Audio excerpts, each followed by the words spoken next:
أشهد أن لا إله إلا الله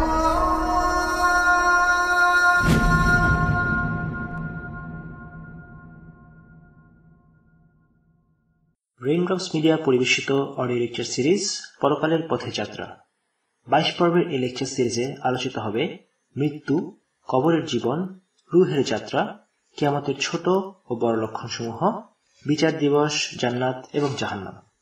আউযু বিল্লাহি মিনাশ শাইতানির রাজিম। বিসমিল্লাহির রহমানির রহিম। আলহামদুলিল্লাহ ওয়াসসালাতু ওয়াসসালামু আলা সাইয়্যিদিনা মুহাম্মদ ওয়া আলা আলিহি ওয়া আসহাবিহি ওয়া সাল্লাম তাসলিমান কাসীরা ওয়া বাদ। চলুন আমরা ফিরে যাই আমাদের সফরে। আমরা ভ্রমণ করছিলাম, আমরা কল্পনা করছিলাম যে কেউ একজন আমাদেরকে সাথে নিয়ে জান্নাতের বিভিন্ন স্থান ঘুরে দেখাচ্ছেন।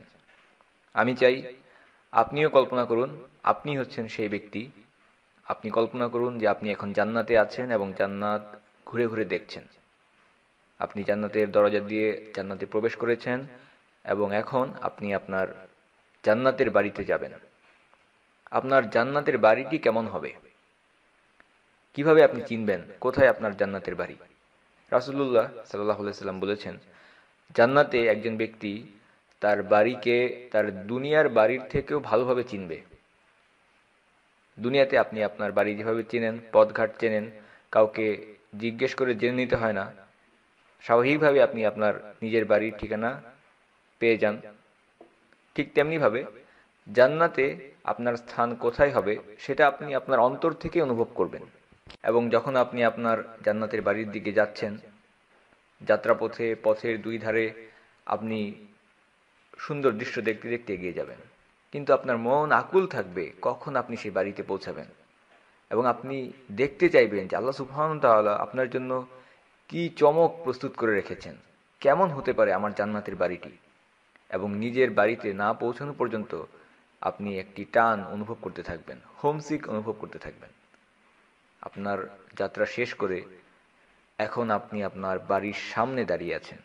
আপনি দেখতে পাচ্ছেন আপনার জন্য আল্লাহ সুবহানাহু ওয়া তাআলা সুবিশাল এক প্রাসাদ তৈরি করে রেখেছেন। সাধারণ কোনো বাড়ি নয়, রাজপ্রাসাদ। সে এক অসাধারণ স্থাপত্য, যার প্রতিটি ইট স্বর্ণ এবং রৌপ্য দ্বারা নির্মিত। মন ভুলানো সব রং, সুবিশাল আকৃতি, স্থাপত্য কর্মের এক শৈল্পিক প্রদর্শনী। এতটাই অসাধারণ যা আমরা এই দুনিয়াতে কল্পনাও করতে পারি না। এবং আমরা অনেকেই দুনিয়ার বিভিন্ন সৌন্দর্যমণ্ডিত স্থাপত্য শিল্পের মধ্যে শ্রেষ্ঠ নিদর্শনকে আপনারা কল্পনা করতে পারেন। অনেকের কাছে সৌন্দর্যের ভিত্তিতে তাজমহলকে তারা শ্রেষ্ঠ স্থাপত্য শিল্প বলে মনে করে থাকেন। তাজমহলের সৌন্দর্যে অনেকে অভিভূত হন, কিন্তু এটা হচ্ছে জান্নাত। জান্নাতের সাথে কোনো কিছুরই তুলনা হতে পারে না। কেননা দুনিয়াতে যে কোনো কিছু যতই সুন্দর হোক না কেন, তার সব কিছুরই কোনো না কোনো কিছু সীমাবদ্ধতা বা ত্রুটি থাকে।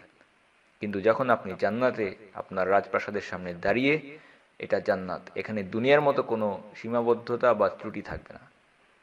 মধ্যাকর্ষণ বল থাকবে না, ইটগুলো সংযুক্ত করার জন্য কংক্রিট বা সিমেন্টের দরকার হবে না, বালি দরকার হবে না। কাজেই জান্নাতে সীমাবদ্ধতা বা একটি স্থাপত্য শিল্পের যে সমস্ত ত্রুটি, দুর্বলতা, সেগুলো থাকবে না। কাজেই জান্নাত হবে স্থাপত্যকর্মে অতুলনীয়, অ্যাবসলিউট বিউটি, স্বর্ণ এবং রৌপ্য নির্মিত প্রাসাদ। কিন্তু আপনার জন্য আরও একটি চমক আছে, সারপ্রাইজ।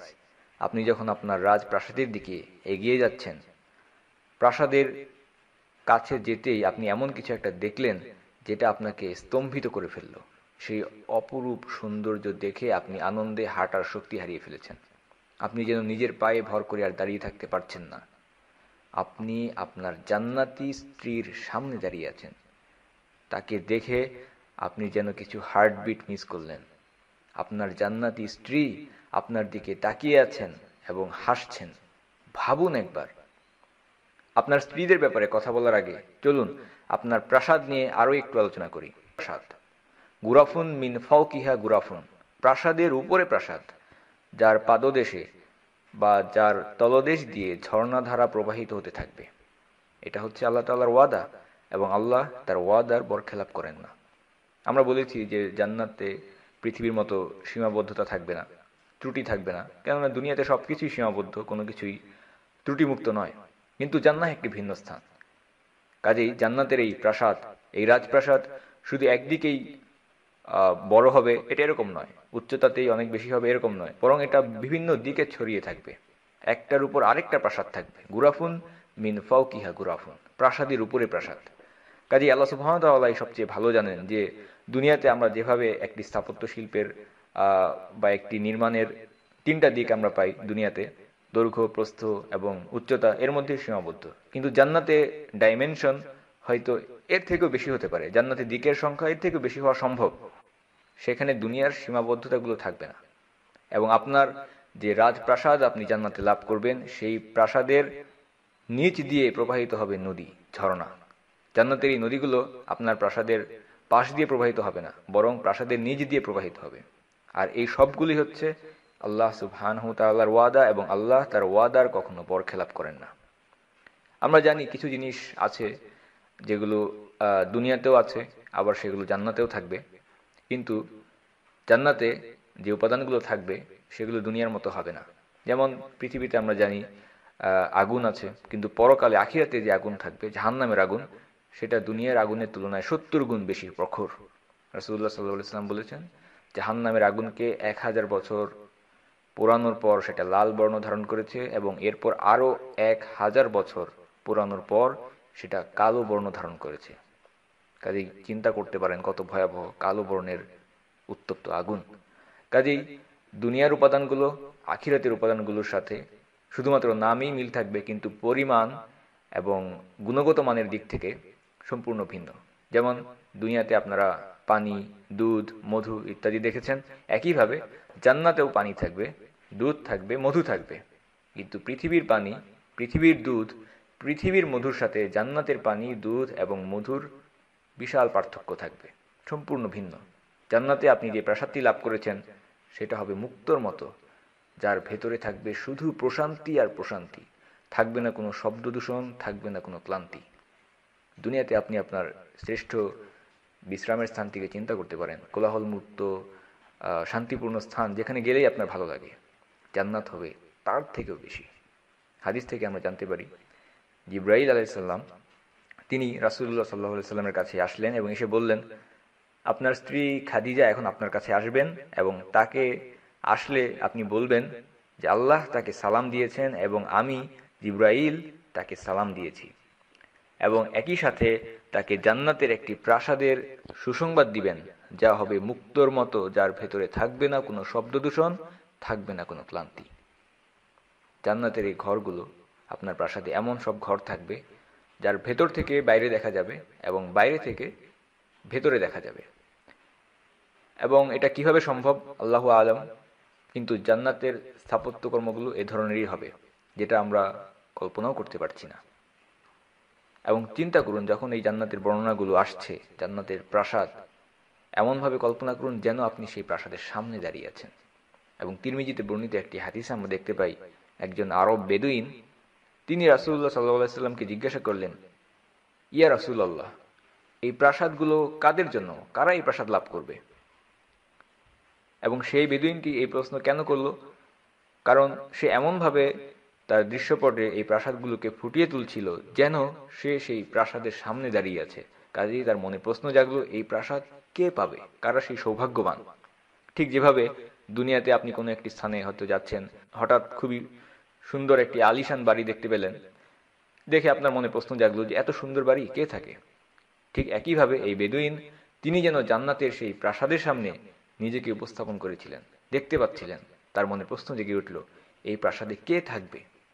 রাসূলুল্লাহ সাল্লাল্লাহু আলাইহি ওয়াসাল্লাম বললেন, যারা উত্তম কথা বলে, যারা দরিদ্রদেরকে আহার করায়, যারা সিয়াম পালন করে এবং রাতের এমন সময়ে সালাত আদায় করে যখন কিনা বাকি লোকেরা ঘুমিয়ে থাকে, তারাই সেই প্রাসাদ লাভ করবে। রাসূলুল্লাহ সাল্লাল্লাহু আলাইহি ওয়াসাল্লাম আরো বলেন, জান্নাতে মুক্তোর মতো প্রাসাদ থাকবে যার উচ্চতা হবে 30 মাইল, এবং তার প্রত্যেক কিনারে বা প্রত্যেক কোনায় জান্নাতি ব্যক্তির একটি পরিবার থাকবে যা অন্যরা দেখতে পারবে না। দুনিয়ার বাড়ি কিংবা প্রাসাদ কিংবা বাসার সাথে আপনি জান্নাতের যে বাসস্থান আপনি লাভ করবেন, সেটা নির্মাণের একটি মৌলিক পার্থক্য আপনি লক্ষ্য করতে পারেন। দুনিয়াতে যখন আপনি একটি বাড়ি তৈরি করবেন, এজন্য আপনাকে বছরের পর বছর কষ্ট করতে হবে, শ্রম দিতে হবে, কিন্তু এরপরও কোনো নিশ্চয়তা নেই এই বাড়ি আপনি থাকতে পারবেন কিনা। হয়তো সেই বাড়িটি ভেঙে যেতে পারে, কিংবা যে ব্যক্তি এই বাসস্থান নির্মাণ করছে সে নিজেই মারা যেতে পারে। কিন্তু জান্নাতের এই বাড়ি, এটা হচ্ছে আপনার স্থায়ী ঠিকানা। কাজেই আপনি অবশ্যই চাইবেন কিভাবে আমরা নিজেদের এই স্থায়ী সম্পত্তির পরিমাণ বৃদ্ধি করতে পারি, কিভাবে জান্নাতের প্রাসাদের সংখ্যা বৃদ্ধি করতে পারি। এর কোনো উপায় আছে কি? উত্তর হচ্ছে হ্যাঁ, অবশ্যই। প্রথমত, যদি আপনি আল্লাহ সুবহানাহু ওয়া তাআলার সন্তুষ্টির জন্য, আল্লাহ সুবহানাহু ওয়া তাআলাকে খুশি করার জন্য একটি মসজিদ নির্মাণ করেন, আল্লাহ সুবহানাহু ওয়া তাআলা জান্নাতে আপনার জন্য একটি প্রাসাদ নির্মাণ করে দেবেন। এবং দ্বিতীয় উপায় হচ্ছে, রাসূলুল্লাহ সাল্লাল্লাহু আলাইহি সাল্লাম বলেছেন, কোনো একজন ব্যক্তি যদি দৈনিক 12 রাকাত সুন্নত সালাত আদায় করে, আল্লাহ সুবহানাহু ওয়া তাআলা তার জন্য জান্নাতে একটি প্রাসাদ নির্মাণ করে দিবেন, একটি মহল নির্মাণ করে দিবেন। এবং আমরা জানি সেই সুন্নাহ সালাতগুলো হচ্ছে ফজরের আগে 2 রাকাত, জোহরের আগে 4 রাকাত, এবং জোহরের ফরজ সালাতের পরে 2 রাকাত, মাগরিবের পরে 2 রাকাত, এবং ইশার পরে 2 রাকাত সুন্নাহ সালাত। এভাবে দৈনিক 12 রাকাত সালাত যদি কোনো একজন ব্যক্তি আদায় করে, তাহলে তার জন্য জান্নাতে একটি মহল নির্মাণ হয়ে যাবে। পার্থক্যটা দেখুন, দুনিয়াতে একটি বাড়ি নির্মাণ করতে আপনাকে বছরের পর বছর কষ্ট করতে হবে, অথচ জান্নাতে যেখানে আপনার স্থায়ী নিবাস, স্থায়ী সম্পত্তি, সেখানে আপনি প্রাসাদ নির্মাণ করতে পারছেন শুধুমাত্র দৈনিক 12 রাকাত সুন্নত সালাত আদায় করার মাধ্যমে। কাজেই আমাদের অবশ্যই উচিত এই অসাধারণ প্রস্তাবটিকে গ্রহণ করা। আমরা আল্লাহ সুবহানাহু ওয়া তাআলার কাছে প্রার্থনা করি তিনি যেন আমাদেরকে জান্নাতবাসীদের অন্তর্ভুক্ত করে দেন। জান্নাতি স্ত্রীদের প্রসঙ্গে আলোচনা করা যাক। আপনি যখন জান্নাতে আপনার রাজপ্রাসাদের দিকে এগিয়ে যাচ্ছিলেন, হঠাৎ করে একটি দৃশ্য আপনার হৃদস্পন্দন বাড়িয়ে দিয়েছিল। আপনার জান্নাতি স্ত্রী আপনার সামনে দাঁড়িয়েছিলেন, তিনি আপনার দিকে তাকিয়ে হাসছেন। আপনার পা যেন জান্নাতের জমিনে আটকে গেল, আপনি তার রূপে মুগ্ধ হয়ে দাঁড়িয়েছিলেন। তিনি আপনার জান্নাতের স্ত্রী হন কিংবা দুনিয়ার স্ত্রী হন না কেন, উভয় ক্ষেত্রেই তারা হবেন অপরূপ সুন্দরী। আপনি দেখতে থাকবেন, তার রূপে মুগ্ধ হয়ে সেখানে দাঁড়িয়ে থাকবেন। এমন সৌন্দর্য, এমন রূপ যা পৃথিবীর কোনো কিছুর সাথে তুলনা করা যায় না। আল্লাহ সুবহানাহু ওয়া তাআলা তিনি বলেছেন, ইন্না আনশা'নাহুন্না ইনশাআ ফাজআলনাহুন্না আবকারা উরবান আতরাবা। আমি তাদেরকে বানিয়েছি, হুরদেরকে বানিয়েছি বানানোর মতো করেই। আমি তাদেরকে চিরকুমারী করে রেখেছি, তারা হবে সমবয়সের প্রেম সোহাগিনী। আল্লাহ সুবহানাহু ওয়া তাআলা অন্যত্র আরও বলেছেন, তারা হবে সমবয়স্কা পূর্ণ যৌবনা তরুণী, অকাওয়াইবা আতরাবা। জান্নাত সম্পর্কে লিখতে গিয়ে একজন আলেম তিনি বলেছেন, একজন মানুষ তার জান্নাতি স্ত্রীর রূপে মুগ্ধ হয়ে 40 বছর পর্যন্ত তার দিকে পলকহীন তাকিয়ে থাকবে। এবং এই সুন্দরীরা, তারা সৌন্দর্য এই কারণে লাভ করেনি যে দুনিয়াতে কোনো একটি প্রতিযোগিতায় কিছু মানুষ তাদেরকে ভোট দিয়ে বিজয়ী ঘোষণা করেছে, বরং এখানে যিনি সৌন্দর্যের সার্টিফিকেট দিচ্ছেন তিনি হচ্ছেন স্বয়ং আল্লাহ সুবহানাহু ওয়া তাআলা। আল্লাহ সুবহানাহু ওয়া তাআলা তাদেরকে সুন্দর বলেছেন, এবং এটাই আমাদের বুঝিয়ে দেওয়ার জন্য যথেষ্ট তারা কত সৌন্দর্যমণ্ডিত হবেন। আল্লাহ সুবহানাহু ওয়া তাআলা বলেছেন, ফীহিন্না খায়রাতুন হিসান, সেখানে থাকবে সৎ স্বভাবের অনিন্দ সুন্দরী রমণীরা। সুতরাং তারা শুধুমাত্র দৈহিক সৌন্দর্যেই সৌন্দর্যমণ্ডিত হবেন না, শুধুমাত্র সুন্দরীই নন, বরং তারা সৎ স্বভাবেরও হবেন।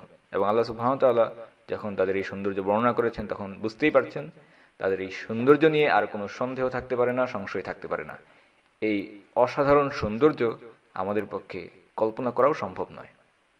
রাসূলুল্লাহ সাল্লাল্লাহু আলাইহি ওয়াসাল্লাম তিনি আমাদেরকে বোঝানোর জন্য উদাহরণ পেশ করে সহজ করে বলেছেন, বুখারীতে আনাস বিন মালিক রাদিয়াল্লাহু আনহু থেকে বর্ণিত হাদিসে, জান্নাতের একজন নারী যদি পৃথিবীতে উকি মারত, তাহলে এই আসমান এবং জমিন আলোয় ভরে যেত, তার মধ্যবর্তী অংশ সুগন্ধে ভরে যেত, এবং সেই নারীর মাথার দোপাট্টা এই পৃথিবী এবং তার উপরে যা কিছু আছে সব কিছুর চাইতে উত্তম হতো। চিন্তা করে দেখুন, জান্নাতের একজন নারী যদি শুধুমাত্র এই দুনিয়াতে উকি মারত, তাহলে আসমান এবং জমিন মধ্যবর্তী স্থান আলোয় আলোকিত হয়ে যেত। সূর্য যা থেকে আমরা আলো লাভ করি, দুনিয়া আলোকিত হয়, সেই সূর্য আমাদের থেকে অনেক দূরে অবস্থিত। অনেক দূরে থাকা সত্ত্বেও সেটা পৃথিবীকে আলোকিত করে। কিন্তু যদি আমরা সৌরজগতের বাইরে চলে যাই, সেখানে দেখব এই সূর্যের কোনো আলো সেখানে পৌঁছায় না। কিন্তু জান্নাতের একজন নারী তার নিজস্ব আলো দিয়ে আসমান এবং জমিন এর মধ্যবর্তীত সমস্ত স্থানকে তিনি আলোকিত করে ফেলতে পারবেন। নূর, কল্পনা করুন তার অসাধারণ সৌন্দর্যের কথা। এবং তার মাথার এক টুকরো কাপড় এই দুনিয়া এবং এই দুনিয়ার মধ্যে যা কিছু আছে সব কিছুর থেকে উত্তম। একবার রাসূলুল্লাহ সাল্লাল্লাহু আলাইহি ওয়াসাল্লাম একটি কাপড় উপহার হিসেবে পেলেন এবং সেই কাপড়টি খুবই সুন্দর ছিল, এবং যার কারণে সাহাবা রাদিয়াল্লাহু আনহুম তারা বারবার সেটা ছুঁয়ে দেখতে যাচ্ছিলেন। এবং রাসূলুল্লাহ সাল্লাল্লাহু আলাইহি ওয়াসাল্লাম সেটা দেখে তাদেরকে বললেন যে মনে হচ্ছে এই কাপড়টা দেখে তোমরা সবাই খুব মুগ্ধ। তিনি বললেন, জেনে রাখো জান্নাতে সাদ বিন মুয়াজের রুমাল এর থেকে উত্তম। অর্থাৎ রাসূলুল্লাহ সাল্লাল্লাহু আলাইহি ওয়াসাল্লাম একটি সামান্য উদাহরণ পেশ করে বললেন, জান্নাতে সাদ বিন মুয়াজের যে রুমালটি হবে সেটাও এর থেকে বহু গুণে উত্তম হবে। সুতরাং মূল কথা, জান্নাতের সবকিছু এই পৃথিবীর থেকে বহু গুণে উত্তম হবে। এবং জান্নাতের নারীদেরকে আমরা যেভাবে জানলাম তারা বিশেষভাবে তৈরি, ঠিক তেমনিভাবে জান্নাতি পুরুষরাও হবেন বিশেষভাবে তৈরি। এবং বর্ণিত আছে জান্নাতে আমাদের উচ্চতা হবে আদম আলাইহিস সালামের সমান, আমাদের সৌন্দর্য হবে ইউসুফ আলাইহিস সালামের মতো, এবং আমাদের বয়স হবে ঈসা আলাইহিস সালামের সমান, অর্থাৎ 33 বছর। যখন তিনি দুনিয়া থেকে আল্লাহ সুবহানাহু ওয়া তাআলা তাকে উঠিয়ে নিয়েছিলেন তখন ঈসা আলাইহিস সালামের বয়স ছিল 33 বছর, এবং সেটাই হবে প্রত্যেক জান্নাতি ব্যক্তির বয়স। এবং জান্নাতে পুরুষদের শক্তি সামর্থ্য হবে অনেক বেশি।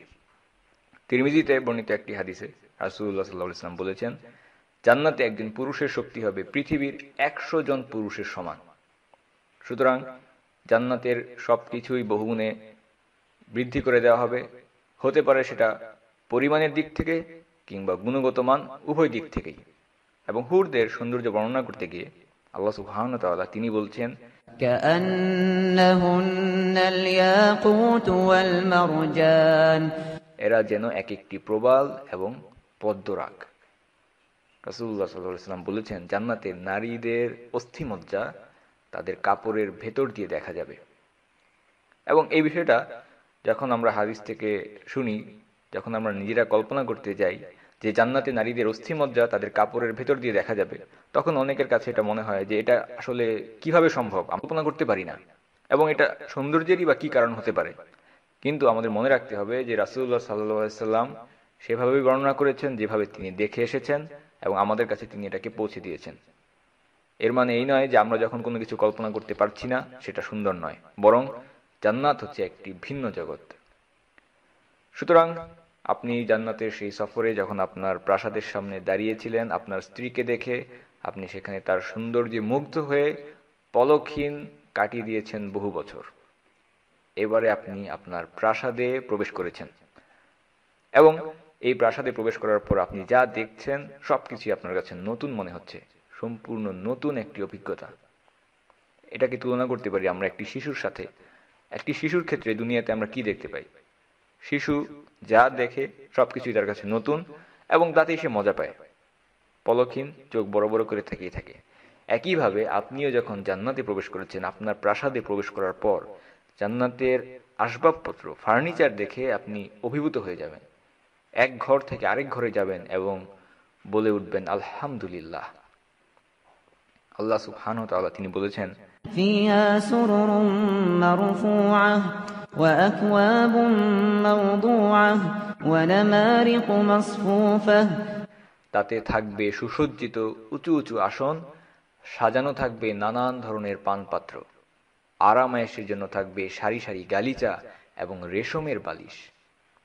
জান্নাতের এই আসবাবপত্রগুলো এটা এমনভাবে সাজানো থাকবে, এই সাজানোটাও হবে একটা সৌন্দর্য, অসাধারণ একটি ব্যবস্থা, ইন্টেরিয়র ডিজাইন। ফার্নিচারগুলো যেভাবে সাজিয়ে রাখা হয়েছে সেটাই আপনাকে মুগ্ধ করে দেবে। কল্পনা করুন যে একজন ফেরেশতা, তাকে শুধুমাত্র এই কাজের জন্য নিয়োগ দেওয়া হবে যে তিনি আপনার বাড়ির আসবাবপত্রগুলো কিভাবে সুন্দরভাবে সাজিয়ে রাখা যায় সেই ব্যাপারে হবেন তিনি পারদর্শী। এবং এই অসাধারণ ফার্নিচারগুলো কেনার জন্য আপনাকে কষ্ট করতে হবে না দুনিয়ার মতো, আপনার স্ত্রীকে সাথে নিয়ে মার্কেটে ঘুরতে হবে না, বরং এই সব কিছুই আপনার জন্য আগে থেকেই তৈরি করে রাখা আছে। আপনার সাথে আপনার স্ত্রীও সেই সব আসবাবপত্রের অসাধারণ সাজসজ্জা, কারুকাজ, বিন্যাস দেখে অভিভূত হয়ে পড়বেন। এবং হয়তো আপনাদের মনে পড়তে পারে দুনিয়াতে আপনাদের সেই সাজানো ঘরের কথা, এবং সেই সুন্দর ঘরের সাথে তুলনা করতে গিয়ে, জান্নাতের তুলনা করতে গিয়ে আপনারা বুঝতে পারবেন যে জান্নাত আসলে অতুলনীয় এক স্থান। আল্লাহ সুবহানাহু ওয়া তাআলা আরও বলেছেন, هم وأزواجهم في ظلال على الأرائك متكئون তারা এবং তাদের সঙ্গিনীরা সুশীতল ছায়ায় সুসজ্জিত আসনের উপর হেলান দিয়ে বসে থাকবে। আল্লাহ সুবহানাহু ওয়া তাআলা অন্যত্র আরও বলছেন, متكئين على سرر مصفوفة وزوجناهم بحور عين তারা শ্রেণীবদ্ধ সিংহাসনে হেলান দিয়ে বসবে, আমি তাদেরকে আয়তলোচনা হুরদের সাথে বিবাহ বন্ধনে আবদ্ধ করে দেব। আল্লাহ সুবহানাহু ওয়া তাআলা এমন হুরদের সাথে আমাদের বিবাহ বন্ধনে আবদ্ধ করে দেবেন যারা হবে বড় বড় আয়তলোচনা সৌন্দর্যমণ্ডিত চক্ষু বিশিষ্ট। সুতরাং সেই সৌন্দর্যমণ্ডিত গালিচার উপর হেলান দিয়ে বসে যখন আপনি বিশ্রাম নিচ্ছেন, সেখানে বসে থাকাটাও হবে আপনার জন্য একটি আনন্দের কারণ। আপনি শুধুমাত্র সেখানে বসেই কয়েক মাস কাটিয়ে দিতে পারেন। এবং যখন আমি বলছি যে আপনি শুধুমাত্র বিশ্রাম নেওয়ার জন্য বসে বসে মাসের পর মাস কাটিয়ে দিবেন, এটা কিন্তু আসলে মোটেও অতিরঞ্জিত কোনো বর্ণনা নয়। কারণ জান্নাতে আপনার কোনো তাড়াহুড়ো থাকবে না, কোনো কাজের চাপ থাকবে না, মিটিং থাকবে না, সময়ের কোনো চিন্তা থাকবে না। আপনার সময় হবে অফুরন্ত, আপনার হাতে প্রচুর সময়, কাজেই আপনার মন যা চায় আপনি তাই করতে পারবেন। এমনও হবে যে আপনি আপনার প্রাসাদ থেকে বের হলেন, বাগানে বের হলেন, ঘুরতে বের হলেন, দেখলেন একটি সুন্দর গোলাপ ফুল। সেটার সৌন্দর্য উপভোগ করার জন্য আপনি হয়তো সেখানে 1 বছর বসে থাকলেন, সেই ফুলের দিকে তাকালেন, পাপড়িগুলো দেখলেন, বছরের পর বছর আপনার চলে গেল। কারণ আপনার সেখানে কোনো কাজ করতে হবে না, কোনো তাড়াহুড়া থাকবে না। জান্নাতে আপনার হাতে থাকবে অফুরন্ত সময়, আপনার যা ইচ্ছা আপনি করতে পারবেন। কাজে আপনি এবং আপনার স্ত্রী জান্নাতের সেই হেলান দেওয়া সুসজ্জিত আসনের উপর বসে, সেই গালিচার উপর বসে মাসের পর মাস কাটিয়ে দিচ্ছেন। এবং আপনারা হয়তো গল্প করছেন আপনাদের কবরের সময় নিয়ে, কিয়ামত দিবস কেমন কাটলো সেগুলো নিয়ে আপনারা গল্প করছেন। তখন আপনার স্ত্রী হয়তো আপনাকে বলে উঠলেন, চলো আমাদের অন্যান্য সম্পত্তিগুলো দেখে আসি, আল্লাহ সুবহানাহু ওয়া তাআলা আমাদেরকে আর কি কি নিয়ামত দিয়েছেন, চলো আমরা দেখে আসি। আপনি তখন হয়তো বলছেন যে না, আমি এখনো আসলে এই সুন্দর গালিচা থেকে উঠতে চাই না। আপনি হয়তো বলছেন যে না, এত সুন্দর গালিচা থেকে আমি এখনই উঠতে চাই না, আর একটু বসো। আপনার স্ত্রী আপনাকে বলবেন, দেখো দুনিয়াতে তুমি আমাকে বাইরে ঘুরতে নিয়ে যাওনি, এখনো তুমি বসে আছো, চলো আমরা যাই, আল্লাহ সুবহানাহু ওয়া তাআলা আমাদেরকে যা দিয়েছেন সেটা দেখে আসি। আপনার স্ত্রীর কথা শুনে আপনারা দুজন বের হয়ে গেলেন আপনাদের জান্নাতের বাগানগুলো দেখার জন্য। কেমন হবে আপনাদের সেই জান্নাতের বাগান? জান্নাতের সর্বনিম্ন স্তরে যে ব্যক্তি থাকবে, আল্লাহ সুবহানাহু ওয়া তাআলা তাকে এই পৃথিবীর 10 গুণ পরিমাণ জায়গা দিবেন। আর যদি আমরা সবচেয়ে উঁচু স্তরের কথা বলি, তাহলে আমাদের মনে হয় যে মাইল এককে দূরত্ব হিসাব না করে আমাদেরকে আলো প্রতি সেকেন্ডে যে দূরত্ব অতিক্রম করে আলোকবর্ষ এককে হিসাব করতে হবে। জান্নাতের এক স্তরের সাথে আরেক স্তরের পার্থক্য হবে এতটাই বিশাল। আপনি এবং আপনার স্ত্রী এখন ঘুরতে বের হয়েছেন, জান্নাত ঘুরে দেখবেন। ঘুরে বেড়ানোর আগে আপনার ইচ্ছা হলো হালকা কিছু খেয়ে নেবেন, কিছু পান করবেন। অবাক ব্যাপার, যখন আপনার মনে ইচ্ছা হলো তখনই আপনি দেখলেন চারপাশে আপনার জন্য অনেক কিশোরেরা চলে এসেছে।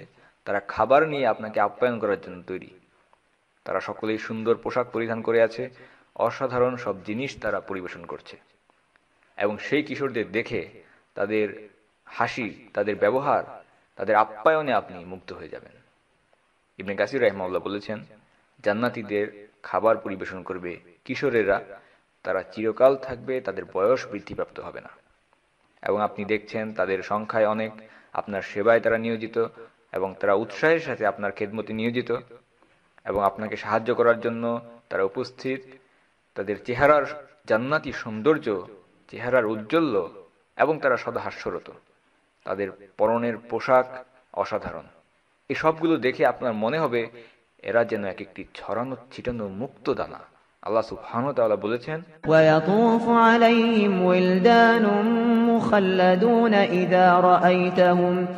إذا رأيتهم حسبتهم لؤلؤا منثورا তাদের চারপাশে ঘোরাঘুরি করবে একদল কিশোর বালক, যারা চিরকাল কিশোর থাকবে।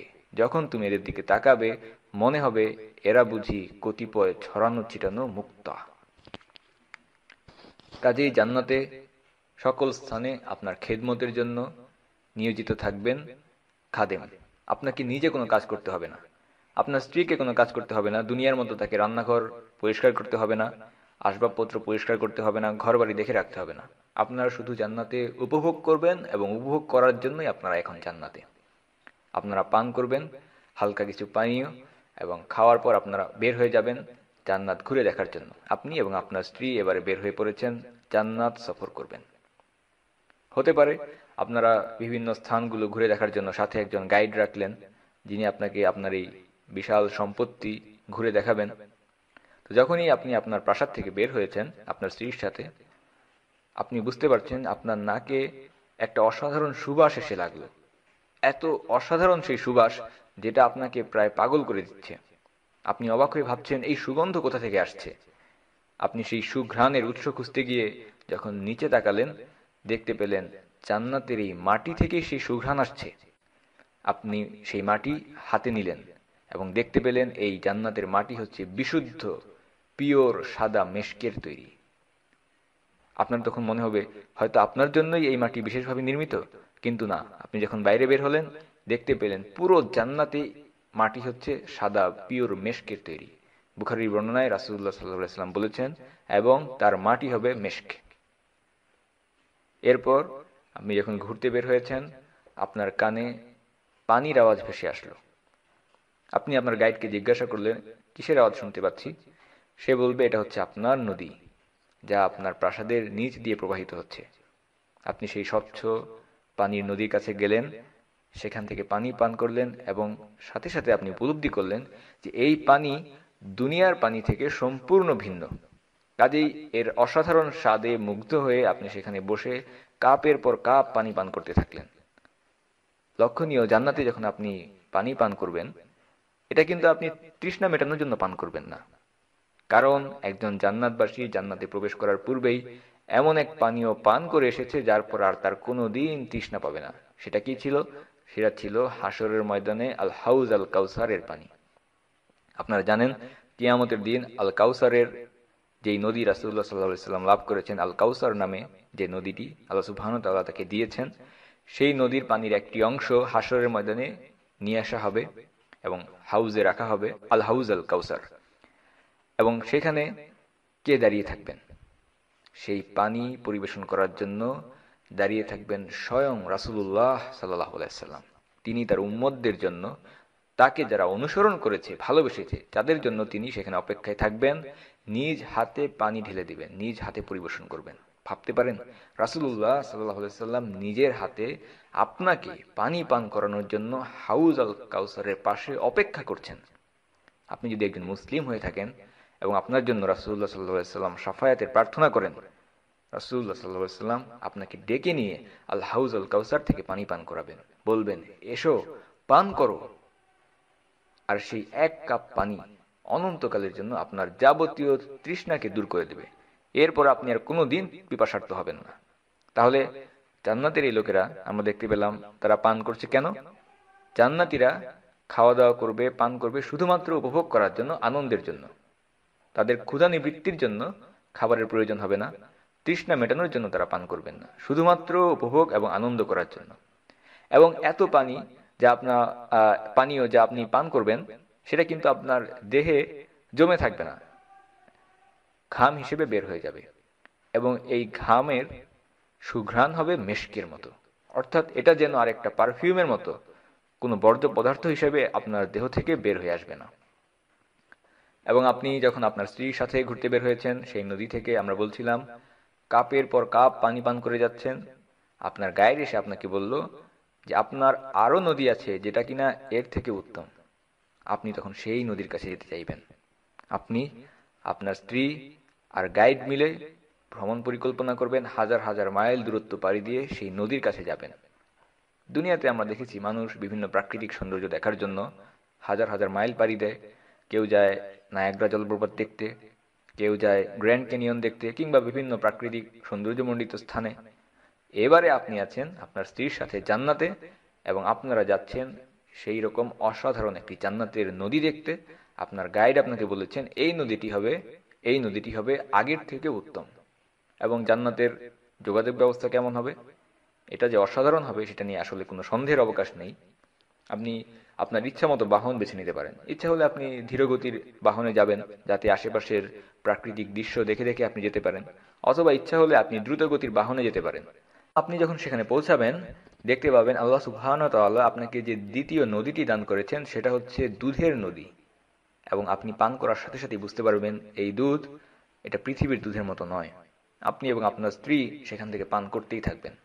তখন আপনার গাইড এসে আপনাকে বলবে যে আপনার আরও একটি নদী রয়েছে যেটা এর থেকেও উত্তম। আপনারা কল্পনা করতে পারেন যখন একজন ব্যক্তি প্রথম সমুদ্র দেখে, তার অনুভূতির সামনে, সমুদ্রের সামনে দাঁড়িয়ে তার কেমন অনুভূতি হয়, কিংবা নদী, পালতোলা নৌকা, ঢেউ, এই প্রাকৃতিক দৃশ্যগুলো, দুনিয়ার এই দৃশ্যগুলোই আমাদের নয়নকে জুড়িয়ে দেয়। তাহলে চিন্তা করুন, যখন আপনি জান্নাতের নদীগুলোর সামনে দাঁড়িয়ে আছেন, সেই অনুভূতি কত চমৎকার, সেই দৃশ্য কত চমৎকার। এবং এখন আপনার গাইড এসে আপনাকে বলছেন যে এর থেকে উত্তম আরেকটি নদী রয়েছে, চলুন সেখানে আপনাকে নিয়ে যাই। এবারে আপনি আপনার স্ত্রীর সাথে এসে উপস্থিত হয়েছেন তৃতীয় যেই নদীটি আল্লাহ সুবহানাহু ওয়া তাআলা আপনাকে দান করেছেন তার সামনে। আপনি দেখতে পাচ্ছেন এই নদী, এর পানি হচ্ছে মধু, মধুর নদী। আপনি সেই মধু পান করবেন এবং এরপর আপনি আপনার শেষ নদীটির সাথে যাবেন। এরপর আপনি আপনার চতুর্থ এবং শেষ নদীটির কাছে যাবেন। এই নদীটি হবে সুধার নদী। সুধা, সুধা মানে আমরা জানি সুধা মানে হচ্ছে মদ, কিন্তু মদ শব্দটা শুনতে অনেক সময় খারাপ শোনায়, এ কারণেই আমরা বলছি যে এটা হচ্ছে সুধার নদী। কিন্তু এই মদের নদী, এটা হবে ভিন্ন রকম। এখানে আপনি মদের ক্ষতিকর সাইড ইফেক্টগুলো থেকে মুক্ত। এটা নির্মাণ করা হয়েছে শুধুমাত্র আপনাকে আনন্দ দেওয়ার জন্য। মদের যে সমস্ত পার্শ্ব প্রতিক্রিয়া, মাদকতা, মাথা ব্যথা, ঝিমঝিম ভাব অনুভূত হওয়া, এই সমস্ত পার্শ্ব প্রতিক্রিয়া মুক্ত হবে এই নদী। কারণ জান্নাতের এই সুধা, জান্নাতের এই পানীয় দুনিয়ার মদের মতো নাপাক বা ক্ষতিকর হবে না, এটা হবে সম্পূর্ণ বিশুদ্ধ, পিওর। আপনি সেখানে কিছুক্ষণ কাটিয়ে দিবেন সেই সুধার নদী থেকে পান করার জন্য, যা আল্লাহ সুবহানাহু ওয়া তাআলা আপনাকে দিয়েছেন।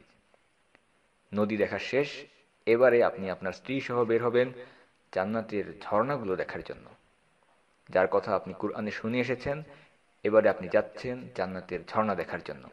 আল্লাহ সুবহানাহু ওয়া তাআলা বলে দিয়েছেন, মাসালুল জান্নাতিল্লাতী উইদাল মুত্তাকুন ফীহা আনহারুম মিন মাইন গায়রি আসিন ওয়া আনহারুম মিন লাবানিন লাম ইয়াতাগায়্যার তা'মুহু ওয়া আনহারুম মিন খামরিন লাযযাতিন লিশ-শারিবিন وأنهار من عسل مصفى ولهم فيها من كل الثمرات ومغفرة من ربهم كمن هو خالد في النار وسقوا ماء حميما فقطع أمعاءهم।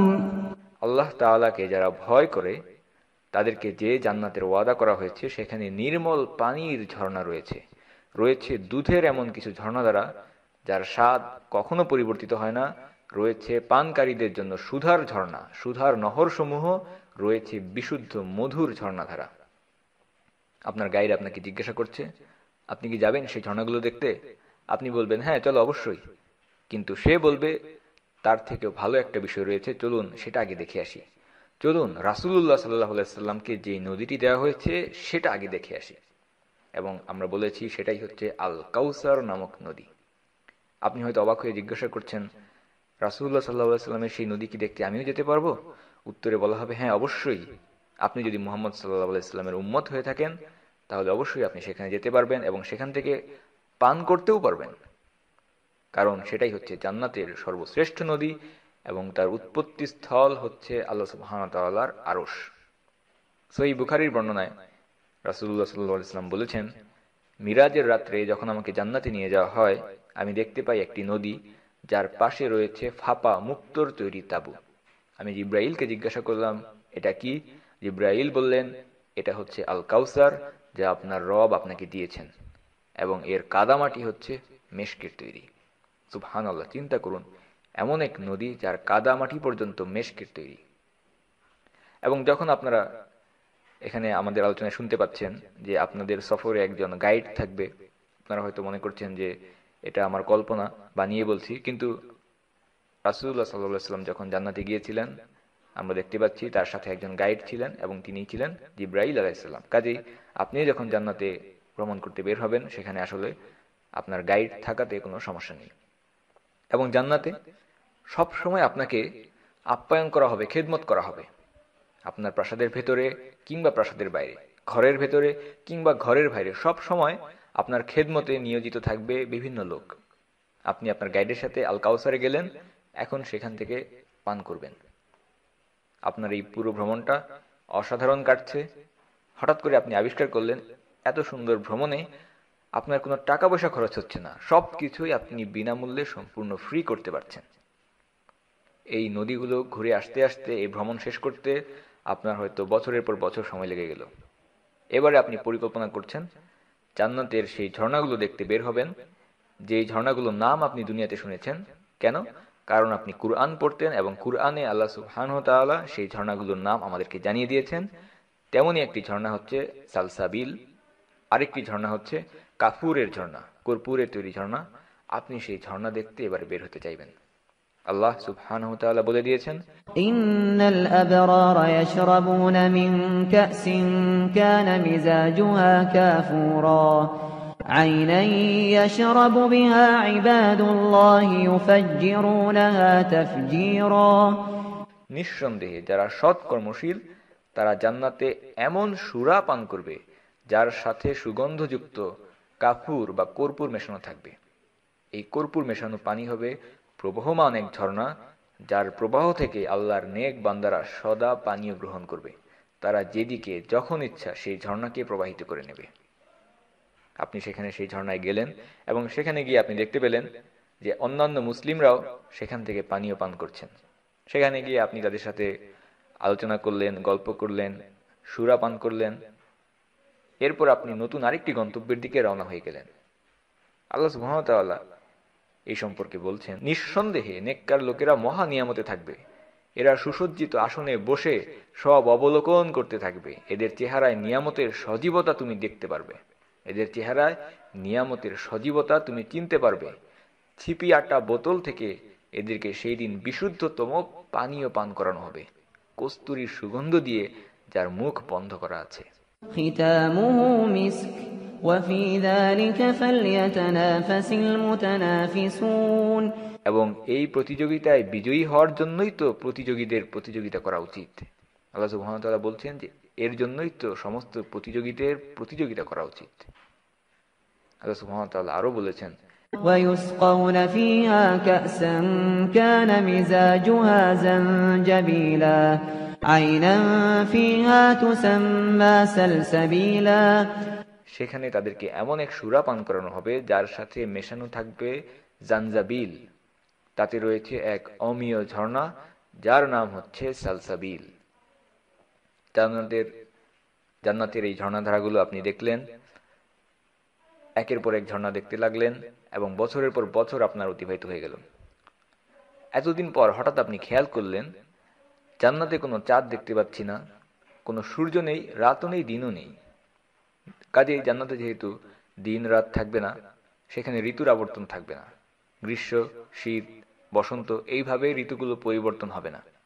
তখন আপনি চিন্তা করতে লাগলেন যে জান্নাতের একটি দিন তাহলে কত বড়, কখনো কি রাত হবে না, আদৌ কি কোনো রাত হবে না? এবারে আপনি বুঝতে পারবেন, আরে আমার তো ঘুমই আসছে না। দুনিয়াতে আমাদের যখন আমরা ক্লান্তি অনুভব করি আমাদের ঘুমানোর প্রয়োজন হয়, কিন্তু জান্নাতে আপনি পুরোটাই হচ্ছে উপভোগ করবেন, কোনো ক্লান্তি থাকবে না। কাজেই আপনার ঘুমানোর কোনো প্রয়োজন হবে না, সেখানে সব সময় আলোকিত থাকবে। কিন্তু জান্নাতে এই দিন রাতের আবর্তন বা এর পার্থক্য আপনি বুঝতে পারবেন আল্লাহ সুবহানাহু ওয়া তাআলার আরশের নিচ থেকে আসা একটি আলোক রশ্মির মাধ্যমে। এবং জান্নাত আমরা বলেছি সবসময় আলোকিত থাকবে। আল কুরতুবী তিনি বলেন, জান্নাতে কোনো রাত অথবা দিন নেই, সেখানে সব সময় আলো থাকবে। এবং ইবনে তাইমিয়া রাহিমাহুল্লাহ তিনি বলেছেন, জান্নাতে সূর্য নেই, চন্দ্র নেই, রাত নেই, দিন নেই। সকাল থেকে দুপুর আলাদা করা যাবে আল্লাহর আরশের নিচ থেকে আসা একটি আলোক রশ্মির মাধ্যমে। এবং সকাল সন্ধ্যার এই আবর্তন আমরা দেখতে পাই। আল্লাহ সুবহানাহু ওয়া তাআলা কুরআনে বলেছেন, লা ইয়াসমাউনা ফিহা লাগওয়ান ইল্লা সালামা ওয়া লাহুম রিজকুহুম ফিহা বুকরাতান ওয়া আশিয়া। এবং সেখানে সকাল সন্ধ্যা তাদের জন্য রিজিক থাকবে। অর্থাৎ জান্নাতে রাত্রি আসবে না, কিন্তু সকাল এবং সন্ধ্যার এই আবর্তন আপনি বুঝতে পারবেন। সকাল থেকে দুপুর আলাদা করা যাবে আল্লাহ সুবহানাহু ওয়া তাআলার আরশের নিচ থেকে আসা একটি আলোক রশ্মির মাধ্যমে। জান্নাতে আপনার বাগানের কথা আমরা বলেছি, সেই বাগানের গাছগুলো কেমন হবে। এবারে আপনি এবং আপনার গাইড বের হয়েছেন জান্নাতের বাগানের সেই বৃক্ষগুলো দেখার জন্য। হঠাৎ আপনি এক মস্ত বড় বৃক্ষ দেখতে পেলেন। আপনি জানতে পারবেন এটাই হচ্ছে রাসূলুল্লাহ সাল্লাল্লাহু আলাইহি ওয়াসাল্লামের বলা সেই হাদিসের বৃক্ষ, যার বর্ণনা আমরা জানি। রাসূলুল্লাহ সাল্লাল্লাহু আলাইহি ওয়াসাল্লাম বলেছেন, জান্নাতে এমন একটি বৃক্ষ থাকবে, এমন একটি গাছ থাকবে যা এত বিশাল হবে যে একজন সওয়ারি সেই গাছের ছায়ায় 100 বছর যাত্রা করতে পারবে। এবং আপনি যেখানেই যান না কেন আপনি নতুন নতুন গাছ দেখতে পাবেন। প্রতিটি গাছ আগের থেকে ভিন্ন, আরও সৌন্দর্যমণ্ডিত। আপনি অবাক হয়ে যাবেন এবং আপনার গাইডকে জিজ্ঞাসা করবেন, এখানে তো এমন সব গাছ দেখতে পাচ্ছি যার ডালগুলো স্বর্ণ নির্মিত, এমন সব গাছ দেখতে পাচ্ছি যার ডালগুলো কাণ্ড রৌপ্য নির্মিত, এমন গাছ আমি দেখতে পাচ্ছি যা কাপড় উৎপন্ন করে, রয়েছে ফল প্রদানকারী গাছ। আপনার গাইড আপনাকে বিশেষ কিছু গাছ দেখাতে নিয়ে বের হবে, যেমন সিদরাতুল মুনতাহা। রাসূলুল্লাহ সাল্লাল্লাহু আলাইহি ওয়াসাল্লাম বলেছেন, আমাকে যখন মিরাজের রাত্রে সিদরাতুল মুনতাহায় নিয়ে যাওয়া হয়, আমি দেখতে পাই যে এই গাছের পাতাগুলো বড় বড়, যা কিনা অনেকটা হাতির কানের মতো, এবং এর ফলগুলো বড় বড় মাটির পাত্রের মতো। একবার রাসূলুল্লাহ সাল্লাল্লাহু আলাইহি ওয়াসাল্লাম জান্নাত নিয়ে কথা বলছিলেন, তো একজন লোক তাকে প্রশ্ন করে উঠলেন, ইয়া রাসূলুল্লাহ, জান্নাতের কাপড়গুলো কেমন হবে? সেটা কি হাতে তৈরি করা হবে নাকি রেডিমেড হবে? হাতে বোনা হবে না রেডিমেড তৈরি করা হবে? এই প্রশ্ন শুনে সাহাবারা হেসে উঠলেন, কারণ তাদের মনে হলো যে এই প্রশ্নটা আসলে অবান্তর একটি প্রশ্ন। রাসূলুল্লাহ সাল্লাল্লাহু আলাইহি ওয়াসাল্লাম বললেন যে, তোমরা হাসছো কেন? একজন মানুষ যে জানে না, সে এই কারণে প্রশ্ন করেছে যেন সে জানতে পারে। একজন অজ্ঞ মানুষ একজন বিজ্ঞ মানুষকে প্রশ্ন করেছে, এই কারণে তোমরা হাসছো? রাসূলুল্লাহ সাল্লাল্লাহু আলাইহি ওয়াসাল্লাম বললেন যে আসলে কোনো প্রশ্নই অবান্তর হতে পারে না। একজন মানুষ যদি না জানে সে অবশ্যই প্রশ্ন করতে পারে, যে জানে তার কাছ থেকে জেনে নিতে পারে। তারপর রাসূলুল্লাহ সাল্লাল্লাহু আলাইহি ওয়াসাল্লাম সেই মানুষটির প্রশ্নের উত্তরে বললেন, জান্নাতের পোশাক জান্নাতের গাছ থেকে উৎপন্ন হবে। আপনি এবং আপনার স্ত্রী হয়তো জান্নাতের কোনো একটি গাছের নিচে গিয়ে দাঁড়িয়েছেন, একটি ফলের দিকে ইঙ্গিত করতে সেটা আপনার জন্য নতুন অসাধারণ সব কাপড় বের করে দেবে। আপনি কাপড় সংগ্রহ করতে লাগলেন, আপনার পছন্দ মাফিক, রুচি মাফিক বিভিন্ন পোশাক আপনি সংগ্রহ করেছেন, এবং আপনার স্ত্রী আপনাকে বলছেন যে এটা বেছে নাও, বা তিনি নিজেও পছন্দ করছেন, এবং হয়তো অনেক কাপড় আপনারা সংগ্রহ করলেন। এবার আবার আপনারা পথ চলতে শুরু করবেন, এবং আপনাদের এই কাপড় বহন করার জন্য দেখা যাবে আরেকজন খাদেম সে তৈরি আছে। এভাবে চলতে চলতে আপনি এবং আপনার স্ত্রী আরেকটি গাছের সামনে এসে দাঁড়িয়েছেন, এবং দেখতে পাচ্ছেন যে এটা হচ্ছে একটি কমলা লেবুর গাছ। এবং আপনি জান্নাতে আসার পর বিভিন্ন ফল খেয়ে দেখেছেন, কিছুদিন আগেই কমলা লেবু খেয়েছেন। আপনার গাইড আপনাকে প্রস্তাব করছেন যে আপনি কি সেই ফলটি আবার খাবেন? আপনি বলবেন যে না, এটা তো আমি কিছুক্ষণ আগেই খেয়েছি, একই ফল আবার কেন খাবো? আপনার গাইড আপনাকে আরেকটি কমলা লেবু দিলেন, এবং আপনি সেটা খেয়ে দেখলেন যে এটা তো আগেরটার থেকেও আরো সুস্বাদু, স্বাদে ভিন্ন, আগের কমলা লেবুর থেকেও এটা বেশি সুস্বাদু। প্রতিটি ফল আপনি জান্নাতে যখন খাবেন, পরবর্তী ফল পূর্ববর্তী ফলের থেকে ফল দেওয়া হবে, তখনই তারা বলবে এ ধরনের ফল তো ইতিপূর্বেও আমাদেরকে দেওয়া হয়েছিল। তাদেরকে মূলত এ ধরনের জিনিসই সেখানে দেওয়া হবে। দেখুন, লক্ষ্য করে এই আয়াতে জান্নাতের বাসিন্দাদের রুচিবোধ কত উচ্চ। জান্নাতের বাসিন্দারা অভিযোগ করছেন যে তারা একই ফল দুইবার খাবেন না। তারা বলছেন তাদেরকে তো একই ফল আগেও দেওয়া হয়েছিল, অথচ তারা যখন পরবর্তী ফলটা গ্রহণ করবেন তারা বুঝতে পারবেন পরবর্তী ফলের স্বাদ আগের ফলের থেকে ভিন্ন এবং আরো উত্তম। যত দিন যাচ্ছে তাদের এই খাদ্যের স্বাদ, ফলের স্বাদ আরো বৃদ্ধি পাচ্ছে। তিরমিজির বর্ণনায় রাসূলুল্লাহ সাল্লাল্লাহু আলাইহি ওয়াসাল্লাম বলেছেন, জান্নাতের গাছের কাণ্ড এবং ডালপালা হবে স্বর্ণ নির্মিত। আপনি হয়তো ভাবছেন কিভাবে আমি জান্নাতে আমার গাছের সংখ্যা বৃদ্ধি করতে পারি। এবারে চলুন আমরা দেখি কিভাবে একজন ব্যক্তি দুনিয়াতে বসে তার জান্নাতে গাছের সংখ্যা বৃদ্ধি করতে পারে। রাসূলুল্লাহ সাল্লাল্লাহু আলাইহি ওয়াসাল্লাম আল ইসরা ওয়াল মিরাজে ইব্রাহিম আলাইহিস সালামের সাথে সাক্ষাৎ করেছেন। আমরা জানি ইব্রাহিম আলাইহিস সালাম তিনি হচ্ছেন এই উম্মতের পিতা, তিনি আমাদের পিতা, এবং এই কারণেই একজন পিতা যেভাবে সন্তানদেরকে বিভিন্ন উপদেশ দেন, তাদের জন্য উত্তম জিনিসটাই পছন্দ করেন, ঠিক সেভাবে ইব্রাহিম আলাইহিস সালাম তিনি আমাদের জন্য সবচেয়ে ভালো বিষয়গুলো চেয়েছেন। এবং যদিও ইব্রাহিম আলাইহিস সালাম আজ থেকে বহু বছর আগে দুনিয়া থেকে বিদায় নিয়েছেন, এরপরও তিনি মুহাম্মদ সাল্লাল্লাহু আলাইহি সাল্লামের উম্মাহকে সাহায্য করতে চেয়েছিলেন। এবং যখন মুহাম্মদ সাল্লাল্লাহু আলাইহি সাল্লাম জান্নাতে গিয়েছিলেন, তিনি তার অভিজ্ঞতা থেকে রাসূলুল্লাহ সাল্লাল্লাহু আলাইহি সাল্লামকে সাহায্য করেছেন। তিনি বলেছেন যে ইয়া মুহাম্মদ, তোমার উম্মতকে আমার সালাম পৌঁছে দিও এবং তাদেরকে বলে দিও যে জান্নাত অনেক সুন্দর, জান্নাতের পানি বিশুদ্ধ, এর মাটি পরিষ্কার, আয়তন হচ্ছে বিশাল, এবং জান্নাতের গাছ হচ্ছে সুবহানাল্লাহ ওয়ালহামদুলিল্লাহ ওয়া লা ইলাহা ইল্লাল্লাহ ওয়াল্লাহু আকবার। কাজেই ইব্রাহিম আলাইহিস সালাম যেই সুসংবাদ আমাদেরকে পৌঁছে দিয়েছেন, সেই অনুসারে যদি আপনি দুনিয়াতে বসে জান্নাতে বৃক্ষরোপণ করতে চান, আপনাকে শুধু এই কথাগুলোই বলতে হবে, সুবহানাল্লাহ আলহামদুলিল্লাহ ওয়া লা ইলাহা ইল্লাল্লাহ ওয়াল্লাহু আকবার। কাজেই আপনারা দুনিয়াতে বসেই জান্নাতের প্রাসাদ নির্মাণ করতে পারেন, দুনিয়াতে বসেই জান্নাতের বৃক্ষ লাভ করতে পারেন, কেননা এই দুনিয়াটাই হচ্ছে জান্নাতে যাওয়ার জন্য প্রস্তুতি গ্রহণ করার স্থান। আরেকটি হাদিস থেকে আমরা জানতে পারি, যদি আপনি চান জান্নাতের মূল্যবান ধন সম্পত্তির ভান্ডার, ধন সম্পত্তি যদি আপনি চান, তাহলে আপনাকে বলতে হবে লা হাওলা ওয়ালা কুওয়াতা ইল্লা বিল্লাহ। এবং জান্নাতের ঝর্ণা দেখেছেন, নদী দেখেছেন, বিভিন্ন স্থান ঘুরে বেরিয়েছেন। জান্নাতের পশু পাখিরা কেমন হবে? রাসূলুল্লাহ সাল্লাল্লাহু আলাইহি সাল্লামকে যখন কাউসার সম্পর্কে জিজ্ঞাসা করা হয়েছিল, সেই নদীটি সম্পর্কে, তিনি বলেছেন যে এটা হচ্ছে এমন একটি নদী যা আল্লাহ আমাকে দিয়েছেন, যার পানি দুধের চেয়েও সাদা এবং স্বাদ মধুর চেয়েও মিষ্টি, এবং সেই নদী থেকে পান করবে এমন সব পাখি যাদের গলা হচ্ছে উটের গলার মতো, লম্বা গলা বিশিষ্ট মস্ত বড় পাখি, এবং এটা পুরোপুরি প্রাকৃতিক। ওমর ইবনুল খাত্তাব রাদিয়াল্লাহু আনহু তিনি সেখানে উপস্থিত ছিলেন। তিনি বললেন, সুবহানাল্লাহ, এই পাখিরা তো বেশ আনন্দে আছে। রাসূলুল্লাহ সাল্লাল্লাহু আলাইহি ওয়াসাল্লাম বললেন যে, হে ওমর, যারা সেই পাখিগুলোকে খাবে তারা আরো বেশি আনন্দে থাকবে। আল্লাহ সুবহানাহু ওয়া তাআলা কুরআনে বলেছেন, ওয়ালাহমি তায়রিম মিম্মা ইয়াশতাহুন, এবং রুচিসম্মত পাখির মাংস নিয়ে। যেখানে আল্লাহ সুবহানাহু ওয়া তাআলা জান্নাতের সেই সেবায় নিয়োজিত কিশোরদের বর্ণনা দিয়ে বলেছেন, তারা আপনার জন্য নিয়োজিত থাকবে রুচিসম্মত পাখির মাংস নিয়ে।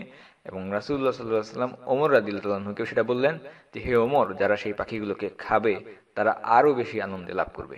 যখনই আপনি জান্নাতে একটি পাখি উড়তে দেখবেন এবং সেটা হয়তো আপনার পছন্দ হয়ে গেল, তার দিকে শুধুমাত্র নির্দেশ করার সাথে সাথে সেটা আপনার জন্য প্রস্তুত অবস্থায় খাবার হিসেবে আপনার সামনে পরিবেশন করা হবে।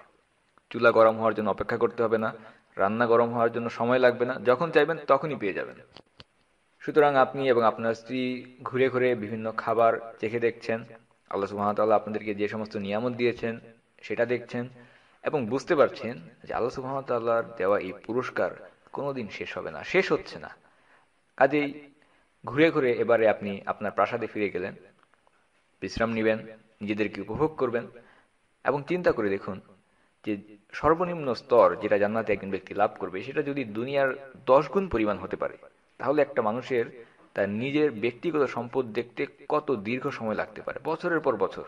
আমরা উদাহরণ হিসেবে কল্পনা করতে পারি, দুনিয়াতে আমরা যে শহরে বাস করি, দেশের কথা না হয় আমরা বাদই দিলাম, শুধুমাত্র সেই শহরের কতটুকু অংশ আপনি নিজে ঘুরে দেখেছেন? আমরা নিশ্চিতভাবে বলতে পারি যে আপনি আপনার শহরের 25% জায়গাও ঘুরে দেখেননি। কিছু স্থান আপনি ঘুরে দেখেছেন, সারা দেশও আপনি ঘুরে দেখেননি। আসা যাওয়ার পথে নির্দিষ্ট কিছু স্থান আপনি ঘুরে দেখেছেন, পুরো দেশের তুলনায় সেটা খুবই সামান্য একটি স্থান। আপনি যেই দেশে থাকেন বা যেই শহরে থাকেন সেটা কত ক্ষুদ্র একটি স্থান, অথচ এই পৃথিবীর 5 ভাগের 4 ভাগই হচ্ছে পানি।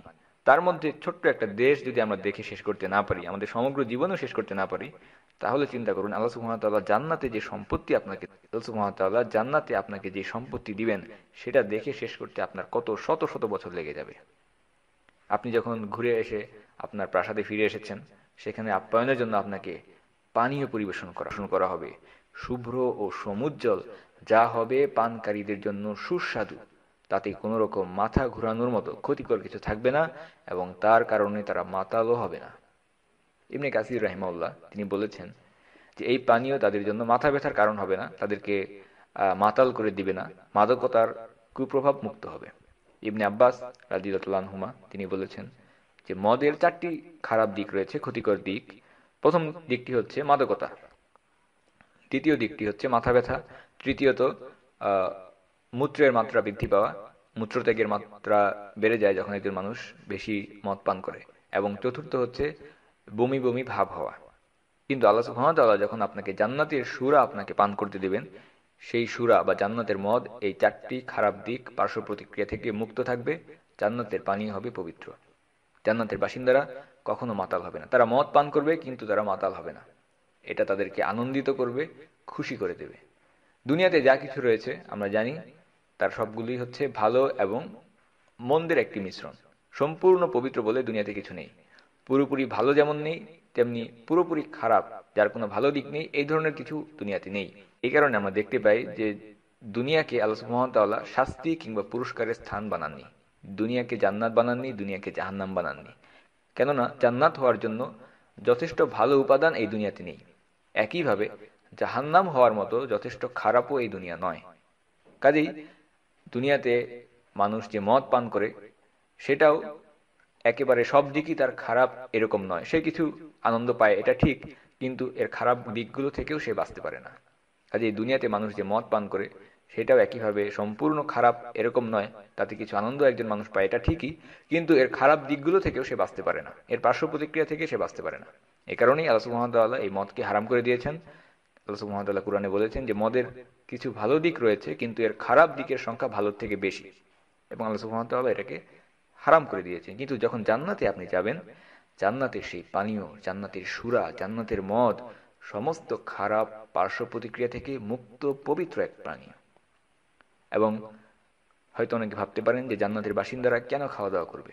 আল কুরতুবী রাহিমাহুল্লাহ বলেছেন, জান্নাতের মানুষ তাদের ক্ষুধা নিবারণের জন্য খাবে না, তৃষ্ণা মেটানোর জন্য পান করবে না, দুর্গন্ধ দূর করার জন্য সুগন্ধি মাখবে না, তারা এইসব করবে উপভোগ করার জন্য। এগুলো হবে তাদের বিলাসিতা। একজন মানুষ দুনিয়াতে যা কিছু ভালোবাসতো সবকিছু সে জান্নাতে পাবে। উপরন্তু অতিরিক্ত হিসেবে আল্লাহ সুবহানাহু ওয়া তাআলা তার জন্য এমন সব বিষয়কে সারপ্রাইজ হিসেবে লুকিয়ে রেখেছেন যেগুলো সে জানেই না এত পুরস্কার তার জন্য থাকবে। এবং জান্নাতে আমরা হুর আল আইনদের সম্পর্কে কথা বলেছি, জান্নাতের স্ত্রী সম্পর্কে কথা বলেছি। এবারে আসুন সেই সম্পর্কে কিছু আলোচনা করা যাক। অনেকে প্রশ্ন করতে পারেন যে একজন বোন তিনি যদি তালাকপ্রাপ্ত হন, ডিভোর্সড হন, তাহলে জান্নাতে তিনি কার সাথে থাকবেন? এবং যদি স্বামী স্ত্রী উভয়ে জান্নাতে যায়, এক্ষেত্রে আমরা জানি যে তারা একত্রিত অবস্থায় থাকবেন, এবং তাদের মধ্যে যদি পার্থক্য থাকে তাহলে যিনি নিচে থাকবেন মর্যাদায় তাকে উপরের স্তরে নিয়ে যাওয়া হবে।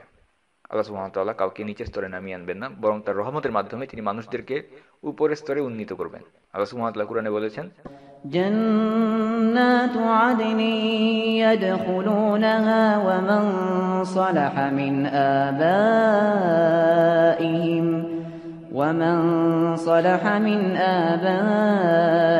وأزواجهم وذرياتهم والملائكة يدخلون عليهم من كل باب। এটা হচ্ছে এক চিরস্থায়ী জান্নাত। সেখানে তারা নিজেরা যেমনই ভাবে প্রবেশ করবে, তেমনি ভাবে তাদের পিতামাতা, স্বামী স্ত্রী ও সন্তান সন্ততির মধ্যে যারা নেক কাজ করেছে তারাও প্রবেশ করবে। জান্নাতের প্রতিটি দরজা দিয়ে ফেরেশতারাও তাদের সাথে প্রবেশ করবে। আল্লাহ সুবহানাহু ওয়া তাআলা আরো বলেছেন, হুম ওয়া আজওয়াজুহুম ফি যিলালিন আলাল আরাইকি মুত্তাকিউন। তারা এবং তাদের সঙ্গিনীরা সুশীতল ছায়ায় সুসজ্জিত আসনের উপর হেলান দিয়ে বসে থাকবে। সুতরাং তাদের সবাইকে, পুরুষ এবং নারী উভয়কেই জান্নাতে সাদর সম্ভাষণ জানানো হবে, অভ্যর্থনা জানানো হবে।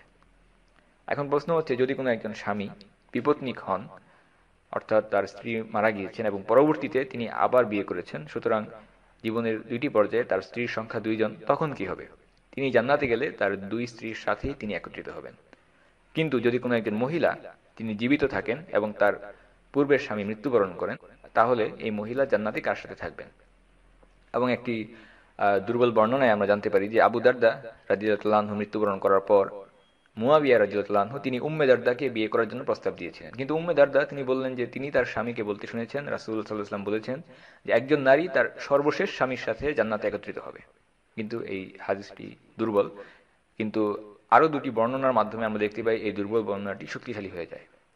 প্রথমত আমরা বলতে পারি আসমা বিনতে আবু বকর রাদিয়াল্লাহু আনহা, আবু বকর সিদ্দিক রাদিয়াল্লাহু আনহুর কন্যা, তিনি ছিলেন আয-যুবাইর ইবন আল আওয়ামের স্ত্রী, এবং আমরা জানি জুবাইর ইবনুল আওয়াম রাদিয়াল্লাহু আনহু তিনি ছিলেন সেই 10 জনের একজন যাদেরকে জান্নাতের সুসংবাদ দেওয়া হয়েছিল। আসমা রাদিয়াল্লাহু আনহা তিনি তার পিতা আবু বকরের কাছে অভিযোগ করলেন যে তার স্বামী একটু কঠোর প্রকৃতি, কঠোর স্বভাবের লোক। আর জুবাইর ইবনুল আওয়াম তিনি ছিলেন খুবই শক্তিশালী একজন মানুষ এবং সাহাবীদের মধ্যে অন্যতম সেরা শক্তিশালী একজন ব্যক্তি। এবং একটি যুদ্ধে, আমরা ঘটনাটি উল্লেখ করলে বুঝতে পারবো যে তিনি কত শক্তিশালী একজন ব্যক্তি ছিলেন। একটি যুদ্ধে আর জুবাইর ইবনুল আওয়াম রাদিয়াল্লাহু আনহু এক শত্রু সৈন্যের মাথায় তরবারি দিয়ে আঘাত করলেন এবং সেই তরবারির এক আঘাতে তার পুরো দেহকে তিনি দুই টুকরো করে দিলেন। এবং শুধুমাত্র তাই নয়, শত্রু সৈন্যটি যে ঘোড়ার উপর বসেছিল সেই ঘোড়ার পিঠের জিনকে তিনি দুই টুকরো করে দিলেন একটি মাত্র আঘাতে। এটা দেখে সাহাবারা অবাক হয়ে গেলেন। তারা বললেন, আপনার তলোয়ার তো অনেক ধারালো দেখছি। আর জুবাইর ইবন আল আওয়াম রাদিয়াল্লাহু আনহু তিনি বললেন, আরে এটা তরবারের শক্তি নয়, এটা হচ্ছে আমার বাহুর শক্তি। অপর আরেকটি যুদ্ধে জুবাইর ইবন আল আওয়াম রাদিয়াল্লাহু আনহু তার সামনে একজন শত্রু সেনা ছিল এবং শত্রুটি ছিল সম্পূর্ণ দেহ আপাদমস্তক বর্মে ঢাকা, শুধুমাত্র চোখের একটা অংশ সেটা বাকি ছিল। জুবাইর ইবন আল আওয়াম রাদিয়াল্লাহু আনহু সেই ছোট্ট ছিদ্র দিয়ে হাতের ধরে রাখা বর্ষাটিকে তিনি ঢুকিয়ে দিলেন। কিন্তু যেহেতু বর্ষার সামনের ফলা সেটা একটু মোটা থাকে, কাজেই সেই ছোট্ট চোখের ছিদ্র দিয়ে সেটা ঢুকতে পারছিল না। জুবাইর ইবন আল আওয়াম রাদিয়াল্লাহু আনহু বর্ষাটিকে ধরে এত জোরে চাপ দিলেন যে বর্ষার ফলাটি পর্যন্ত বেঁকে গেল এবং তিনি যতক্ষণ পর্যন্ত সৈন্যের মৃত্যু না হলো ততক্ষণ পর্যন্ত সেই ছোট্ট ছিদ্র দিয়ে বর্ষার ফলাটিকে প্রবেশ করাতে লাগলেন এবং এভাবে সম্পূর্ণ বর্ষার ফলাটি বেঁকে গেল। এবং পরবর্তীতে এই অসাধারণ বীরত্বের কারণে সেই যুদ্ধের স্মৃতিচিহ্ন হিসেবে বর্ষার ফলাটিকে আবু বকর সিদ্দিক রাদিয়াল্লাহু আনহু নিজের কাছে স্মারক হিসেবে রেখে দিলেন। তাকে দেওয়ার জন্য তিনি অনুরোধ করলেন এবং আমৃত্যু তিনি সেই বর্ষাটিকে সাথে রেখে দিলেন স্মারক হিসেবে, সুভেনির হিসেবে। আবু বকরের মৃত্যুর পর ওমর ইবনে আল খাত্তাব রাদিয়াল্লাহু আনহু তিনি সেটা তার কাছে রেখে দিলেন, আমৃত্যু রাখলেন এবং মৃত্যুর পর ওসমান ইবনে আফফান রাদিয়াল্লাহু আনহু এবং এভাবে সর্বশেষে সেটা আব্দুল্লাহ ইবনে জুবাইর রাদিয়াল্লাহু আনহুর ছেলে, তার কাছে তিনি সেটাকে রাখলেন। তো এটা ছিল সামান্য বর্ণনা যে তিনি জুবাইর ইবনে আল আওয়াম রাদিয়াল্লাহু আনহু কি ধরনের ব্যক্তিত্ব তিনি ছিলেন। শক্তিশালী একজন মানুষ, যোদ্ধা, কাজেই তার আচরণে কিছুটা কঠোরতা ছিল। এই কারণে আসমা রাদিয়াল্লাহু আনহা তার পিতার কাছে অভিযোগ করলেন এবং অভিযোগ শুনে আবু বকর সিদ্দিক তিনি কি বলেছিলেন, তার অভিযোগ শুনে আবু বকর সিদ্দিক বললেন যে, হে আমার মেয়ে, সবর করো, ধৈর্য ধারণ করো। কেননা কোনো একজন নারী যদি একজন সৎ স্বামী থাকে আর তার মৃত্যুর পর সে আর কাউকে বিয়ে না করে, আল্লাহ তাদের দুইজনকে জান্নাতে একত্রিত করে দেবেন। আবু বকর সিদ্দিক রাদিয়াল্লাহু আনহু তিনি জানতেন যে তার মেয়ের হয়তো কিছুটা কষ্ট হচ্ছিল আর জুবাইর ইবনে আল আওয়াম রাদিয়াল্লাহু আনহুর আচরণে, কিন্তু তিনি এটাও জানতেন যে জুবাইর ইবনে আল আওয়াম তিনি হচ্ছেন জান্নাতের সবচেয়ে উঁচু মর্যাদাধারী ব্যক্তিদের একজন এবং এই কারণে তিনি চাইতেন তার মেয়ে আসমাও যেন সেই উচ্চ আসনগুলো লাভ করতে পারেন। কাজেই তিনি চাইলেন যেন তারা একত্রিত থাকেন এবং এই জন্য তিনি তার মেয়েকে সবর করতে বলেছিলেন। আসলে আমরা দেখতে পাই এই উদাহরণগুলোর মাধ্যমে এই দুনিয়াটাই সবকিছু নয়, বরং আখিরাতের জীবনটাই হচ্ছে আসল জীবন। কাজেই আমাদের সবকিছুকে আখিরাতের প্রেক্ষাপটে চিন্তা করা উচিত। আমি আমার প্রিয় ভাই এবং বোনদেরকে বলতে চাই, আপনারা যদি আপনার স্বামী কিংবা স্ত্রীর কোনো একটি বিষয় অপছন্দ করে থাকেন কিন্তু দেখছেন যে আপনার স্বামী বা স্ত্রী একজন নেক বান্দা, আল্লাহ সুবহানাহু ওয়া তাআলার নেককার বান্দা, তাহলে সবর করুন। একবার ওমর বিন আল খাত্তাব রাদিয়াল্লাহু আনহুর কাছে একজন মহিলা আসলেন, এসে বললেন যে, ইয়া আমিরুল মুমিনিন, আমি আমার স্বামীকে চাই না। ওমর বিন আল খাত্তাব রাদিয়াল্লাহু আনহু বললেন যে সব বিয়েই প্রেম প্রীতির উপরে প্রতিষ্ঠিত নয়, বরং এটা হচ্ছে একটা দায়িত্ব, একটা মুসলিম পরিবার গড়ে তোলার দায়িত্ব, মুসলিম পরিবেশ তৈরি করে বাচ্চাদেরকে বেড়ে ওঠার সুযোগ প্রদান করা একটা দায়িত্ব। সুতরাং ওমর রাদিয়াল্লাহু আনহু বললেন যে তোমরা সেই দায়িত্বটিকে পালন করো। তো এরপরও আমরা জানি যে স্বামী স্ত্রীর মধ্যে একটি সুসম্পর্ক, ভালো সম্পর্ক থাকা এটা জরুরি। রাসূলুল্লাহ সাল্লাল্লাহু আলাইহি ওয়াসাল্লাম বলেছেন যে তোমরা তোমাদের স্বামী স্ত্রীদের সাথে খারাপ ব্যবহার করো না, কেননা যদি কোনো কারণে তোমরা তাদেরকে কোনো একটি বিষয় অপছন্দ করো, তাদের এমন অনেক বিষয় রয়েছে যেগুলো তোমরা ভালোবাসো। দ্বিতীয় বর্ণনাটি হচ্ছে হুযাইফা রাদিয়াল্লাহু আনহু তার মৃত্যুর পূর্বে তার স্ত্রীকে তিনি বলেছিলেন, তুমি যদি পরকালে আমার স্ত্রী হতে চাও তাহলে আমার পর আর কাউকে বিয়ে করো না, কারণ আমি রাসূলুল্লাহ সাল্লাল্লাহু আলাইহি ওয়াসাল্লামকে বলতে শুনেছি যে একজন নারী পরকালে তার সর্বশেষ স্বামীর সাথেই থাকবে। আমরা শেষের দিকে চলে এসেছি, তবে শেষ করার পূর্বে আমরা আরেকটি বিষয় বলতে চাই। অনেকের মনে হয়তো প্রশ্ন আসতে পারে হুর আল আইনের ব্যাপারে, হয়তো কোনো বোনের মনে প্রশ্ন আসতে পারে যে জান্নাতে তাদের জন্য কি থাকবে, পুরুষদের জন্য হুর থাকবে কিন্তু তাদের জন্য কি থাকবে। আবার কারো হয়তো মনে হতে পারে যে জান্নাতে আমার স্বামীর এতজন স্ত্রী থাকবেন অথচ দুনিয়াতে আমি একা ছিলাম তার সাথে। প্রিয় বোনেরা আমার, শুরুতেই বলে নেই যে এই স্থান যার সম্পর্কে আমরা আলোচনা করছি সেটা হচ্ছে জান্নাত। জান্নাত সম্পূর্ণ ভিন্ন একটি স্থান। জান্নাতে কারো মন খারাপ করার মতো কোনো বিষয় থাকবে না, কোনো বিষয়ে কারো অতৃপ্তি থাকবে না, কোনো বিষয়ে কারো অতৃপ্তি থাকবে না, কারো মন খারাপ করার মতো কোনো কিছু থাকবে না। আল্লাহ সুবহানাহু ওয়া তাআলা বলেছেন যে সেখানে তাদের মন থেকে সমস্ত খারাপ লাগা দূর করে দেওয়া হবে। কাজেই সেখানে কোনো হিংসা থাকবে না, কোনো মন্দ লাগা থাকবে না, কোনো খারাপ অনুভূতির স্থান, অতৃপ্তি জান্নাতে থাকবে না। দ্বিতীয়ত, আল্লাহ সুবহানাহু ওয়া তাআলা তার সৃষ্টি সম্পর্কে সবচেয়ে বেশি ভালো জানেন। আমরা আমাদের সম্পর্কে যতটুকু জানি তার থেকে আল্লাহ সুবহানাহু ওয়া তাআলা আমাদের সম্পর্কে বেশি জানেন, কেননা তিনি আমাদেরকে সৃষ্টি করেছেন। আল্লাহ সুবহানাহু ওয়া তাআলা জানেন পুরুষরা কি ইচ্ছা করে, পুরুষরা কি চায়, এবং আল্লাহ সুবহানাহু ওয়া তাআলা আরও জানেন নারীদের ইচ্ছা কি, তারা কি চায়। তাদের অন্তর যা চায় আল্লাহ সুবহানাহু ওয়া তাআলা তাদেরকে তার সব কিছু পূর্ণভাবে দিবেন। আল্লাহ সুবহানাহু ওয়া তাআলা জানেন সৃষ্টিগতভাবে পুরুষেরা একাধিক স্ত্রী চায়, এবং এটাই বাস্তবতা। কেউ যদি সেটাকে অস্বীকার করে তাহলে সেটা ভুল, এবং আল্লাহ সুবহানাহু ওয়া তাআলা এই কারণে তাদেরকে সেটা দিবেন যা তাদেরকে সন্তুষ্ট করবে। জান্নাতে সব পুরুষই কমপক্ষে 2 জন স্ত্রী পাবে, এবং নারীদেরও বিভিন্ন বিষয়ে অনেক ইচ্ছা রয়েছে, বাসনা আছে। আল্লাহ সুবহানাহু ওয়া তাআলা তাদেরকে তাদের সব বাসনা পূরণ করে দেবেন, এবং এমন সব বিষয় দিবেন যা তারা কল্পনাও করতে পারবে না। কাজেই মন খারাপ করে থাকার আসলে কোনো কারণ নেই। এবং আমরা দেখতে পাই যে নারীরা সৃষ্টিগতভাবে তারা একাধিক স্বামী চান না, এবং এটাই হচ্ছে তাদের প্রকৃতি, যার উপর আল্লাহ সুবহানাহু ওয়া তাআলা তাদেরকে সৃষ্টি করেছেন। সহজাত স্বভাব, তারা একাধিক স্বামী চান না। সুতরাং মনস্তাত্ত্বিক দিক থেকে নারী এবং পুরুষ তারা সৃষ্টিগত কারণে আলাদা। আল্লাহ সুবহানাহু ওয়া তাআলা আমাদের সৃষ্টিকর্তা, তিনি জানেন আমরা কি চাই, এবং জান্নাতে তিনি আমাদেরকে তা পূরণ করে দেবেন। ইবনুল কাইয়িম রাহিমাহুল্লাহ তিনি বলেছেন, জান্নাতের এই চাহিদা আমরা কি চাইব এটা জানার জন্য আমাদেরকে আলেমদের দরকার হবে। তিনি বলেছেন, আলেমদেরকে যেভাবে আমাদের দুনিয়াতে দরকার, আখিরাতেও ঠিক সেভাবেই দরকার। দুনিয়াতে আমাদের দরকার কেন? দুনিয়াতে আমাদের আলেমদেরকে দরকার জানার জন্য যে সঠিক পথ কোনটি, সিরাতুল মুস্তাকিম কোনটি, সঠিক পথ দেখানোর জন্য দুনিয়াতে আমাদের আলেমদের দরকার হয়। এবং জান্নাতে আলেমদের আমাদেরকে দরকার হবে আল্লাহর কাছে আমরা কি চাইব সেটা জানার জন্য। আমরা কি চাই সেটাই আমরা অনেক সময় জানি না। জান্নাতে আমরা আলেমদেরকে জিজ্ঞাসা করে নেব আমরা আল্লাহ সুবহানাহু ওয়া তাআলার কাছে কি চাইতে পারি, কিন্তু আল্লাহ সবচেয়ে ভালো জানেন যে আমরা আসলে কি চাইব, এবং সে কারণে আল্লাহ সুবহানাহু ওয়া তাআলা আমাদেরকে সন্তুষ্ট করার জন্য সব কিছু পরিপূর্ণভাবে দিয়ে দিবেন। কাজেই হতাশ হওয়ার কোনো কারণ নেই। আল্লাহ সুবহানাহু ওয়া তাআলা আমাদের প্রত্যেকের মনের আশাকে যে স্থানে পূরণ করে দিবেন সেই স্থানের নামই হচ্ছে জান্নাত। ওয়াসাল্লাল্লাহু তাআলা আলা সাইয়্যিদিনা মুহাম্মদ ওয়া আলা আলিহি ওয়া আসহাবিহি ওয়াসাল্লাম। রেইনড্রপস মিডিয়ার অন্যান্য প্রজেক্ট সম্পর্কে জানতে ভিজিট করুন www.raindropsmedia.org অথবা ফেসবুক পেজ www.facebook.com/raindropsmedia অথবা ইউটিউব চ্যানেল www.youtube.com/raindropsmediaorg2015